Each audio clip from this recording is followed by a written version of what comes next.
What Happens When Episode number 8. What happens when I remember where I came from?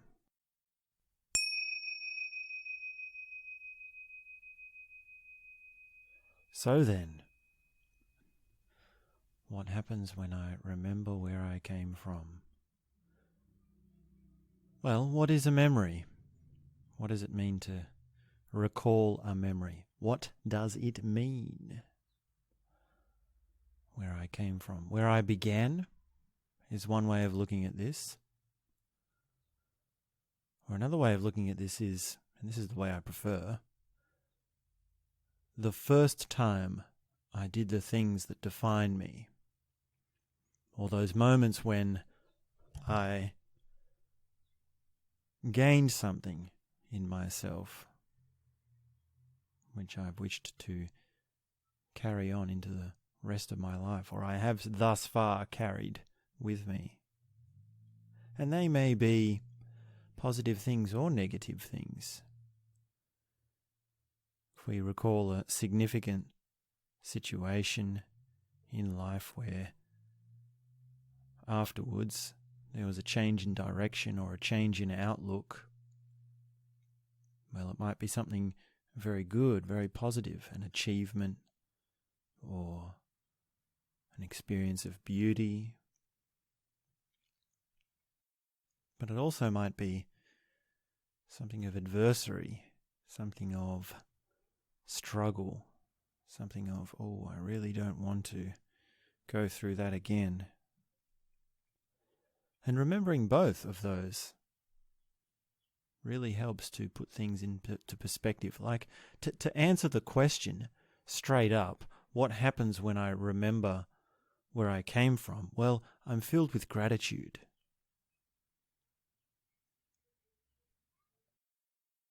I'm filled with a sense that I've lived a good life. I've lived enough. And actually this is tied in with my name, my sannyasin name, which is Dosta. And in Gypsy language, Dosta means enough. And it means enough exactly in this way, as in remembering how much life has already happened. And remembering in such a way that it is filling me with I don't know the adjective, a never-ending depth of gratitude. And when I say never-ending, well, therein is actually the problem. Because it's not never-ending, because I forget. And when I forget, well, then it's up to me to remember where I came from. If only I could. And I mean, this is a funny thing, because I say to myself, if only I could remember where I came from. If only I could remember all that I've been through. If only I could remember all that I've done, all that I've discovered, all that's happened to me, all the places I've been, all the feelings I've had. Well, I wouldn't need much more, would I? I mean, what else would you need from a life? And it is such that you reach a certain age where you have done a lot. You have lived a lot. I mean, if you've lived, if you've got some edge, if you've actually gone out there and tested some things and gone on adventures, and that in and of itself is a big step to come to. It's a big realization to have. But it's funny, it's so funny how that then turns into this thing into my mind like, oh, you should always be grateful. Or you should always just remember where you've come from.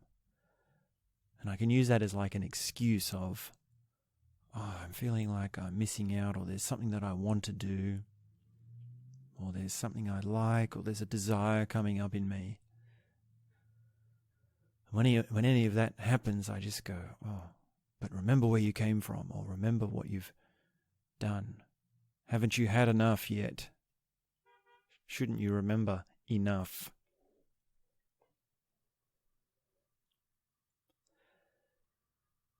And I wonder if that's too short a excuse for the magnitude of what we're trying to deal with, which is our entire life. An entire life. Like, how do you remember an entire life? I mean, you can sum it up in a few words, or you can get into the details and write a very elaborate story. And between those, well, there's a never-ending amount of complementary grades of, or increasing quality to the two. So the more details you remember, the more depth there is to your summary. And the more clear your summary, the more details it includes. So what does it, like, this is a sort of parallel question. What does it take to remember where I came from?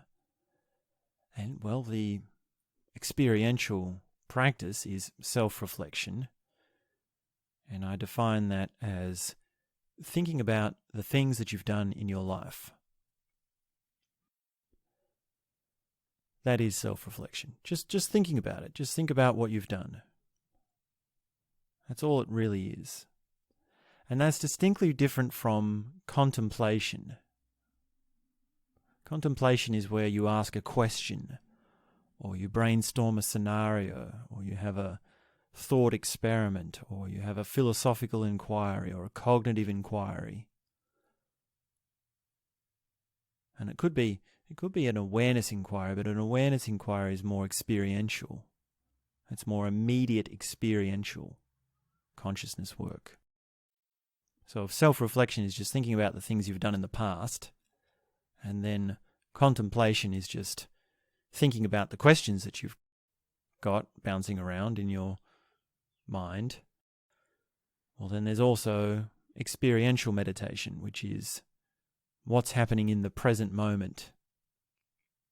And you might narrow that like, well, watching the breath, listening to the breath. So a breathing meditation is different to contemplation, and contemplation is different to self-reflection. And yet somehow they all have the same things going on within them, because they're all encompassed in that big grand term that we call experiencing reality.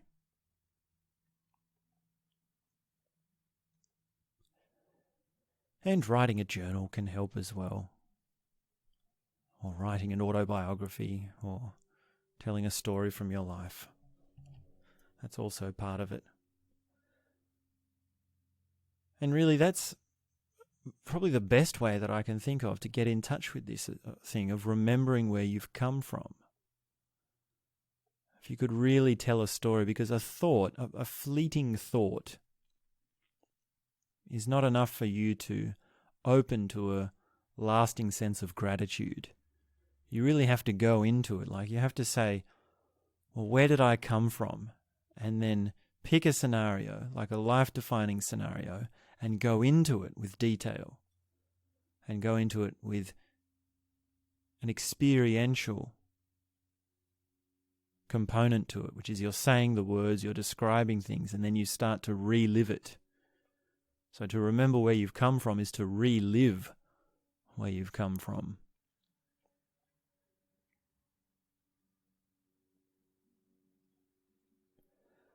And the question is, well, how many different situations, or where do we draw the line, or do we just pick a few, or where does it end? And, well, it doesn't end. Like so many things that appear to be on-off switches, they are actually never ending, ever receding or ever increasing components of our life that recede off into the distance, or increase off into the distance. Can I reverse can I use a spatial metaphor in an inverted way to, I don't think there's anything in that. That's not working. Get your poetry right. Get your symbolism right. Don't mix up your metaphors, please. And I really believe that, like, if I only could remember where I came from, that would be enough. And it really gives a sense of I should just be sitting down and self-reflecting more. I should just be learning how to recall the past more.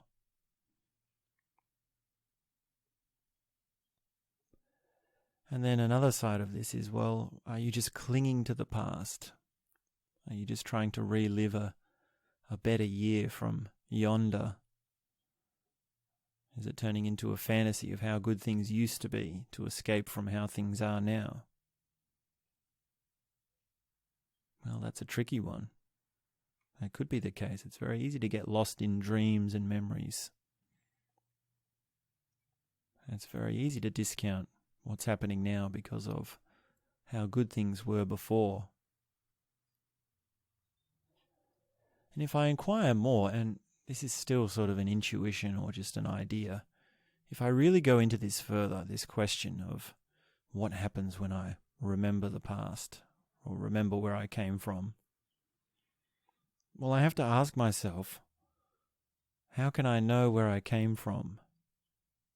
And how do we move past just this thing of picking a few significant events in life? Like, what's deeper than that? Let's say we've done that. Like, do we go back to our earliest memories? Do we go back to things that were from a very long time ago, as long as we can remember?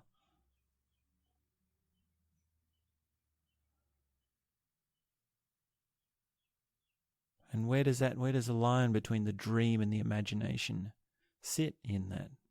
Like, how can we trust our minds? And this question, well, it implies a kind of location, because this word where, remember where I came from,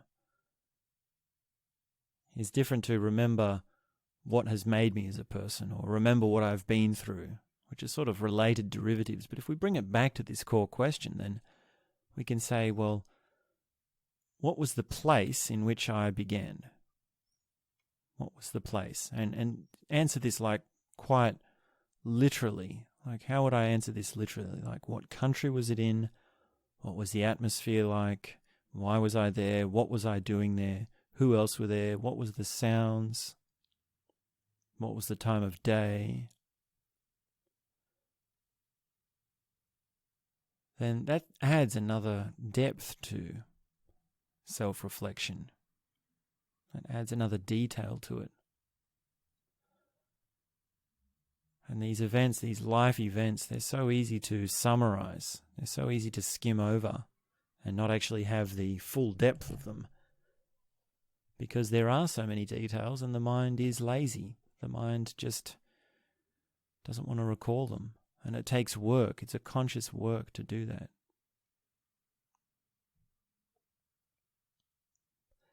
And I feel now, well, this is all just in explanation sort of mode. This is the explanation to an answer to the question, which I have bouncing around in me. Like, if I try and go into it, like, or how would I answer this like a question or an imperative, which is, remember where you came from right now.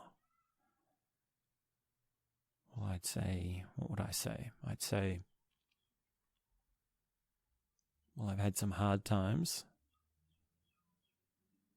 I've had a wide range of difficulties. I've had a wide range of colourful experiences. I've also had beautiful experiences. And a lot of what has characterized them has been the feelings surrounding them, so very strong emotions. And a lot of what's shaped me is how I think and what I say to myself in my head.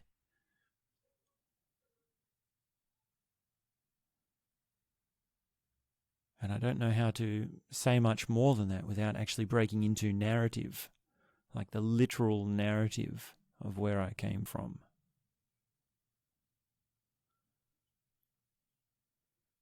And when I do that, when I remember where I came from, then I relive it. That's really the answer. to this question. What happens when I remember where I came from? Well, the memory becomes an experience. It becomes a conscious experience because I'm going into it voluntarily. And then for some time, that experience is bouncing around in me for some days or however long. Which is, I remember the first time I started doing this, it was really scary. Because it sort of opened me to the fact that anything that I've felt before, I can feel again.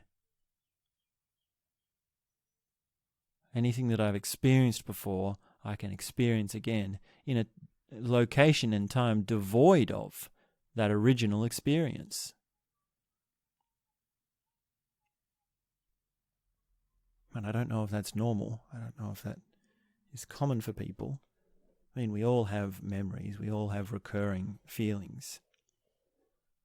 But to actually inquire into, well, how does that work and what does it mean, and actually make some headway into understanding how it works and then starting to see, well, I can make this work almost on cue. And it's not on cue because it's not an on and off switch. It's not a simple 1, 2, 3, go in, go out. It's complex, it's slow.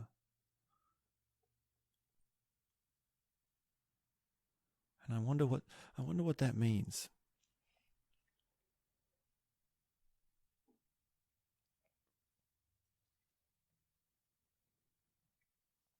Now I'm thinking that I don't know if, like, say it's the other way around. Like, say I've, like what happens when I've completely forgotten where I've come from? Like, what if I'm really stuck in a finite or a less aware mood, which clearly is not taking into account any of the life that I've lived so far? And what's happening there? Well, I've forgotten who I am. I've forgotten what I've got. I've forgotten what I've been through. And when that happens, well, I feel frustrated. I feel like the thing that I feel like something's missing. I feel like there should be a way for me not to feel that way. But I don't know how. I don't know what would do that.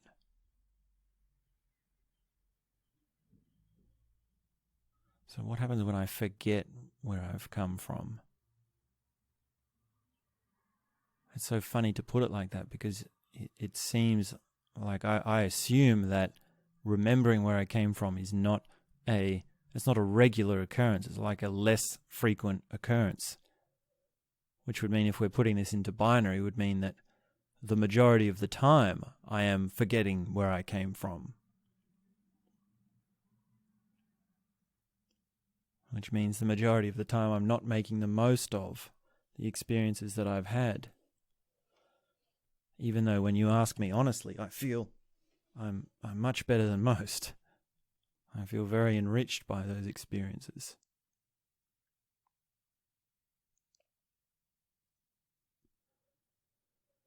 And I wonder if talking about them clearly is different to experiencing them again after the fact, deeply. I wonder if I talked about them more, these positive experiences, then I would feel a stronger connection to them. And somehow I don't think so. Somehow I think there's a clear difference in going into a memory sincerely for the purposes of reliving it and illustrating a memory to someone else to convey what it was like.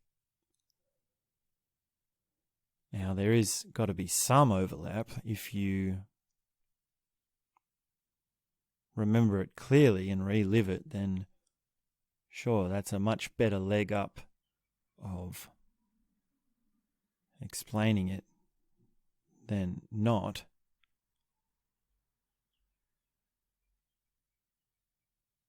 But I wouldn't say that by explaining it you relive or you go into that memory better. It might be just that you change it, like this whole thing of words. It comes back to words.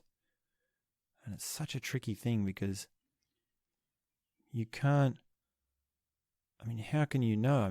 For me right here, right now, what we're trying to do in this exact conversation is speak it forward. Use the words to increase the quality of something within a being. Words are the method.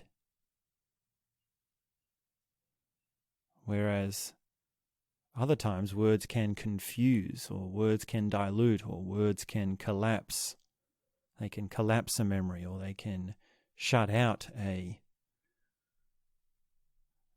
experience, or what do we say? What's the experiential component of memory? They shut out the feeling. They shut out the memory. The feeling of the memory. Or however we want to talk about it. So what happens when I remember where I came from? I really don't want to let go of this thing of, it gives me great gratitude. A deepening sense of gratitude. Like I can see now that I've been using that at least partly as an excuse or as something that's been on repeat for too long. And I either need to, sincerely do that and do that more doubly and really go into that as a hypothesis and say, where's your gratitude then? Show us your gratitude. Or I need to be saying that to myself. I need to be holding myself up to that. Or I need to let this go and just say, look, I can't remember the past. And that's not how I'm going to have my lasting sense of gratitude. That's not going to be my solution long term, going on for whatever it is that is difficult for me in my life. At any time, at this time, or whenever.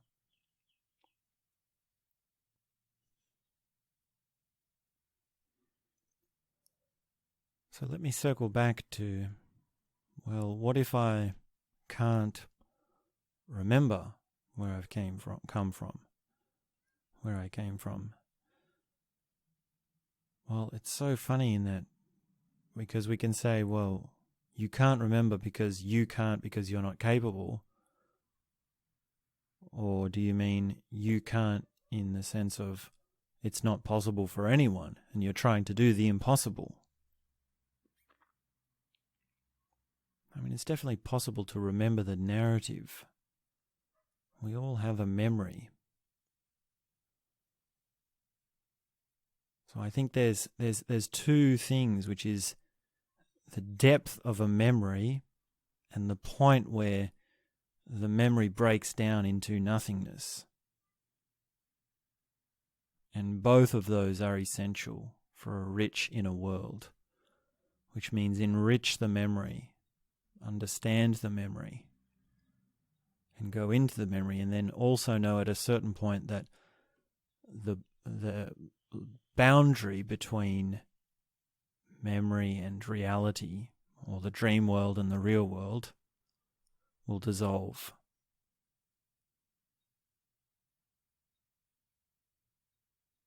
Can you remember when you were born? Can you remember your past lives, or can you remember where you were before you were born? And we could put the historical stamp on this. That's another angle for this. Remember where you came from historically. What do the history books say about your birth and time and place? But I don't think that will get us far. I don't think that really helps with much of what we're saying here. Maybe, you can get a sense of gratitude from history. There's no doubt about that, from studying history. But here I'm really trying to get more at this thing of memory.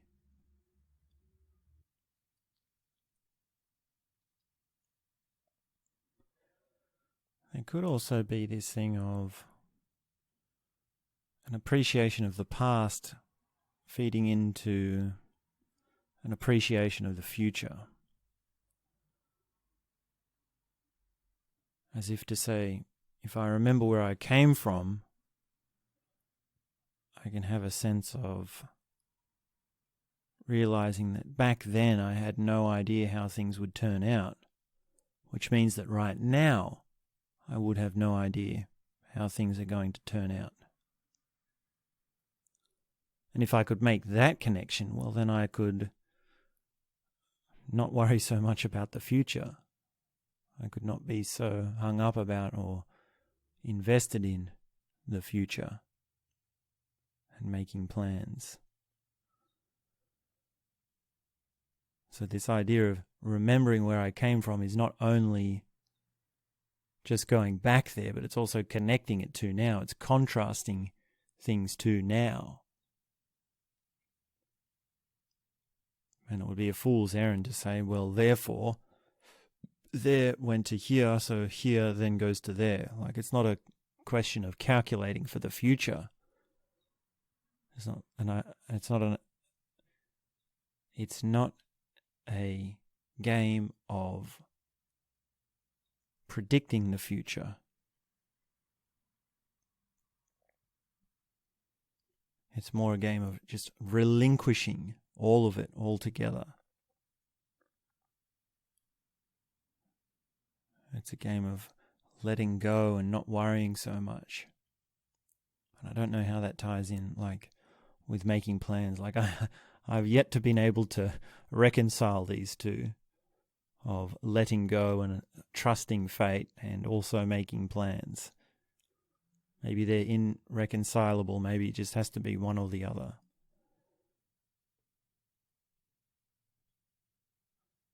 And these days, to be honest, I tend to err more on the side of just trusting and not having much plans for the future. I'm very open, very much compared to how I was in the past. And maybe that's why, because I remember where I came from, because so much has changed. I assume that things will change a lot more again.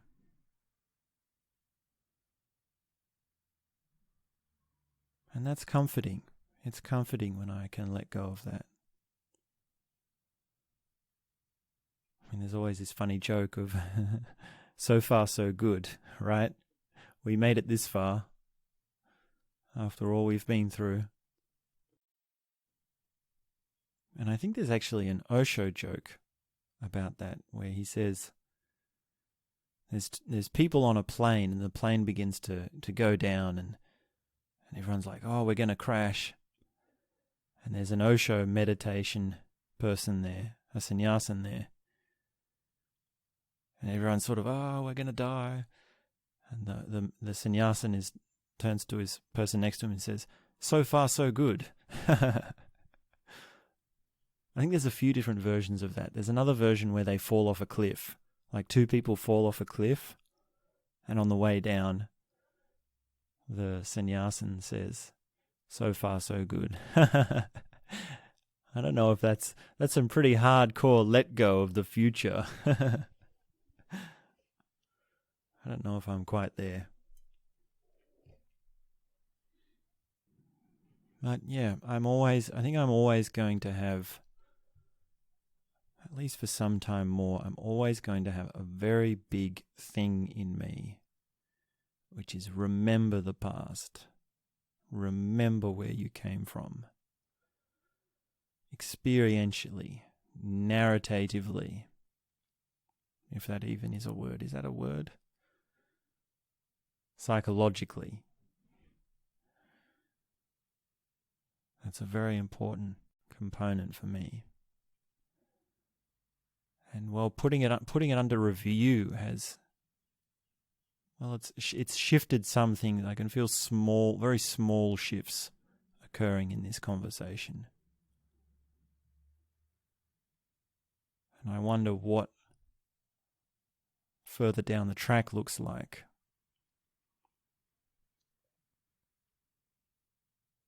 Like, what does it mean for an older me to answer the question, what happens when I remember where I came from? Well, that would be that older person remembering how I am now. And it might be that, well, he says, you're on the right track. Good work. I like to think so. Would I say that about my younger self? Well, no. Not exactly. I mean, what I would say to my younger self, that's a bit tricky. That's a deep one. I guess I would say, well, I wouldn't be able to say if he was on the right track or not. Because I wouldn't know if the things that, like what it was that made things turn out the way they did. I guess the main thing would be to say, well, enjoy it while you can. Enjoy the ride as you go along. Which I guess I should take my own advice now and, well, don't remember too much where I came from. Just be in the present.